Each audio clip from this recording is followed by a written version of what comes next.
Naruto Storm 5, is it real? I'm gonna say probably yes. But is what we expect from a Storm sequel the same that will actually happen? Today I want to take you through some of the things I'd like to see in Storm 5 and whether or not I think it's reasonable to expect them in the final game. And if Storm 5 eventually materializes and becomes real, you better be sure we'll cover it here on the channel. If you don't want to miss it, make sure to subscribe. And the first thing I'd like to see is a major new system, something big that changes the game in a significant way. I've seen some of the community's wishes and there are some interesting ideas out there, like having separate health bars for each character, bring back jutsu clashes, bring back wall fighting. You even have some insane ideas like let us create our own character. Now for me, the thing I wish changed was the substitution and the combo system. One of the things that really turns me off of Storm is letting players make the same mistake 4 times in a row and not get punished by it, because they can always escape with a substitution. This puts them at a disadvantage obviously, because if they want to deal some damage they now gotta do the same to their opponent. But it often feels like Storm is a game about baiting subs, and once that bar is empty, that's when the real game starts. So I'd like to see the substitution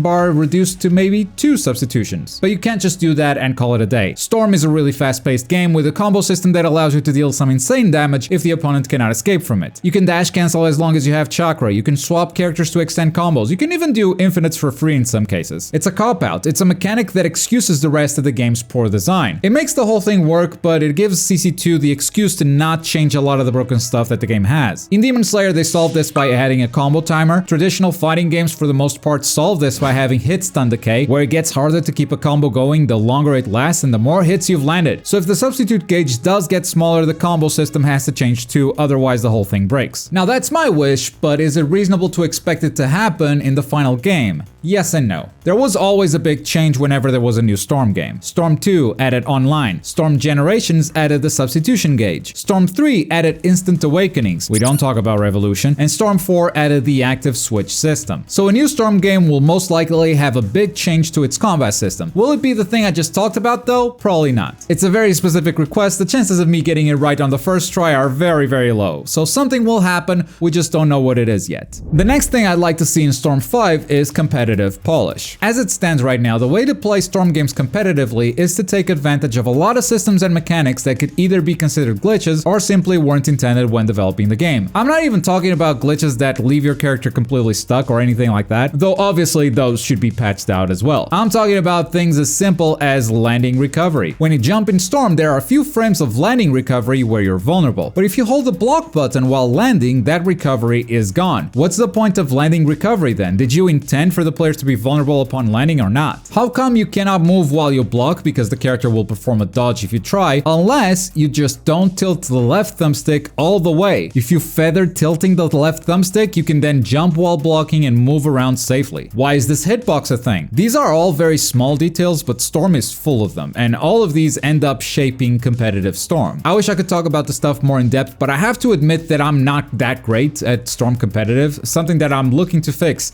in the coming months. But these are little things that have always kept me from improving or even from being interested in improving. And this is what I'm talking about when I say competitive polish, which can't be limited to how a game releases, because obviously it will have problems that slip through QA, so it needs long-term support. It needs a team that's keeping an eye on the community on what they are doing and communicating these issues back to the development team so they can fix it. Is this a realistic expectation? Maybe I'm being too optimistic, but I'm gonna say yes, for 2 reasons. 1, we live in a very different landscape now than when Storm 4 came out. Pretty much every game is a live service nowadays. There's a roadmap, there's long-time support. You don't just put out a game and call it a day anymore. So I'm optimistic that this game will be getting patches and support over a longer period of time. And reason number 2, Q-On did an interview recently with Senju in Japan, the man who leaked Storm 5. And one of the things that Senju said in that interview is that Storm 5 will have a more competitive focus. Now, no one knows what CC2 means when they say their game will have a competitive focus, but this kind of stuff is a big part of what makes a game competitive. I'm not saying they're gonna fix every issue that the game has. I'm sure some things will still slip through the cracks, but I'm optimistic about this one. Speaking of competitive, let's talk netcode. Since Storm 2, Naruto games have had online play, and since Storm 2, the netcode has been pretty terrible. With Demon Slayer, we saw an attempt at changing things, and Demon Slayer is able to handle long distances a lot better than Storm. But if you're playing someone from right across the street, there's a minimum amount of delay that the game will enforce. So Storm ends up having a better netcode for short distances. Still, after releasing 5 Storm games with the same netcode that no one liked, it was nice to see them try. I'd I'd love to see CC2 finally figuring out netcode, and it's frustrating when it feels like netcode has been figured out by a major part of the industry. I honestly don't know if rollback is the answer. Maybe it is, maybe it isn't. Until I see a good implementation of rollback in an arena fighter, I really can't say for sure. But we've had good netcode in arena fighters before. My Hero 1's Justice 2 is probably the best example I can think of. That's not rollback, but whatever wizardry they use, it's fantastic. That's probably my #1 wish actually, but should we expect a better netcode from Storm 5? Yeah, I think it will be better, but I'm not optimistic about it being good still. And it's not just that CC2 has never done it before, they've never successfully launched a game with good online. This goes all the way up to Bandai Namco. We've got Arc System Works, a top-tier fighting game developer who's been implementing rollback netcode on all of their fighting games, both new and really old games as well. And they're doing it to great success. They figured it out. They know how to make good netcode, and that makes me super excited for future Arc Sys games. The only game they haven't updated with rollback netcode, the one that's controlled by Bandai Namco, Dragon Ball FighterZ, and I guess Scramble Fantasy Vs 2, which is also outside of their control. Until these companies see the light and realize how important having good netcode is for the longevity of your game and for the online community, we're not getting good netcode in a Naruto game.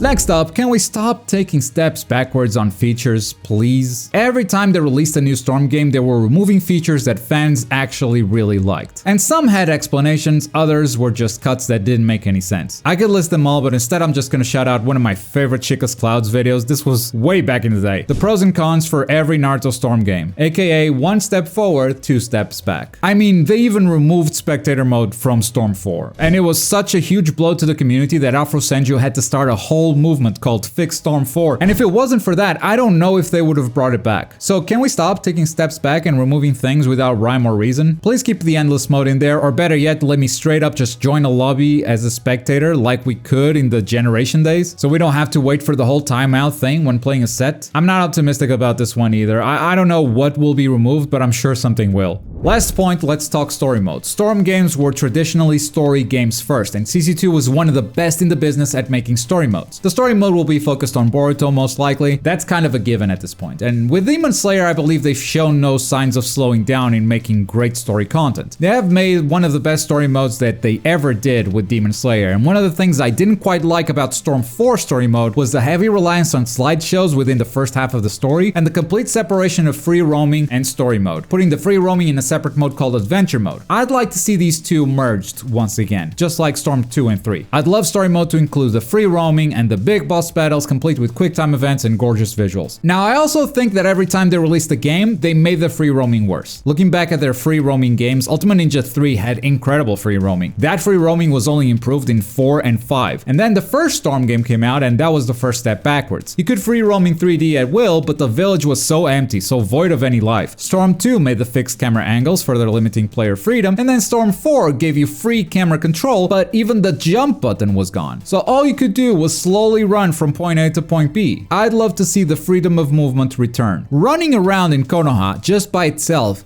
has to be a fun activity. If you break down the stuff that you do in Spider-Man as a video game, the content isn't that special. What makes that game so great is simply the act of web swinging. It feels so good that it makes the whole game work. But sometimes you don't even need a mission to enjoy Spider-Man, just web swinging from one point to the other is enough. Movement in Naruto can be that satisfying, and if they pull it off, that could even create some fun side content in addition to the story missions. That's the story mode I would like to see for Storm 5. Will it happen though? Probably not. I think they will merge adventure and story mode once again. Demon Slayer is a good indicator that that's where their head is at, but Demon Slayer is also a good indicator that whenever they do free roam, they don't give you too many options when it comes to movement. I mean, they made us suffer through 2 full Zenitsu walking sections. One of them is over 5 minutes long. The only time it felt good running around in Demon Slayer story mode was when they briefly gave us control over Inosuke. And that movement only felt good because it was a big contrast to the usual running speed the game had. So I don't think the free roaming will include the wall running, sprinting, and all the cool ninja stuff that you're able to do in Naruto, even if they merge the free roaming with the story once again. And that's my wishlist for Storm 5 along with my expectations, but as always, I will be so happy if I'm proven wrong. If all of this stuff actually makes it into the game, I will be over the moon. But what do you want to see in a Storm 5? I look forward to reading your wishes in the comments down below. And for more Storm 5, make sure you're subscribed to the channel. And as always, thank you very much for watching. My name is Globku, and I'll see you next time.